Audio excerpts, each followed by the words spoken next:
তালেবান সরকার ক্ষমতায় আসার পর 2023 সালে আফগানিস্তানে প্রায় বিউটি পার্লার বন্ধের নির্দেশ দিয়েছিল। এতে এসব প্রতিষ্ঠানে কাজ করা 50,000 নারীর কাজ হারান।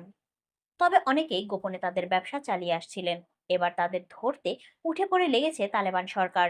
শনিবার এক প্রতিবেদনে এই তথ্য জানিয়েছে সংবাদ মাধ্যম দ্য গার্ডিয়ান। গোপনে পরিচালনা করা নারীদের সব বিউটি পার্লার বন্ধের নির্দেশ দিয়েছে সরকার পক্ষ। তারা হুঁশিয়ারি দিয়েছে 1 মাসের মধ্যে বিউটি পার্লারগুলো বন্ধ করতে হবে। এই নির্দেশ অমান্য করলে জেল জরিমানা কবলে পড়তে হবে। প্রতিবেদনে বলা হয়, গোপনে চলা এসব ব্যবসায়ের মূল উৎপাটন করতে চায় তালেবান সরকার। এই জন্য দেশজুড়ে কমিউনিটি নেতা ও সমাজের বয়োজ্যেষ্ঠদের গোপন বিউটি পার্লারগুলো খুঁজে বের করে সেগুলোর তথ্য নীতি ও নৈতিকতা মন্ত্রণালয়কে জানাতে নির্দেশ দেওয়া হয়েছে। ফ্রেস্তা নামে এক 3 সন্তানের জননী বলেছেন, যখন তালেবান 2023 সালে পার্লার বন্ধ করে দেয় তখন তিনিই ছিলেন পরিবারের একমাত্র উপার্জনক্ষম ব্যক্তি। তার স্বামী অসুস্থ ছিল, তার 3 সন্তানের খরচ তাকেই চালাতে হয়। উল্লেখ্য, 2021 সালে তালেবান পশ্চিমা সেনাদের হটিয়ে আফগানিস্তানের ক্ষমতা দখল করে।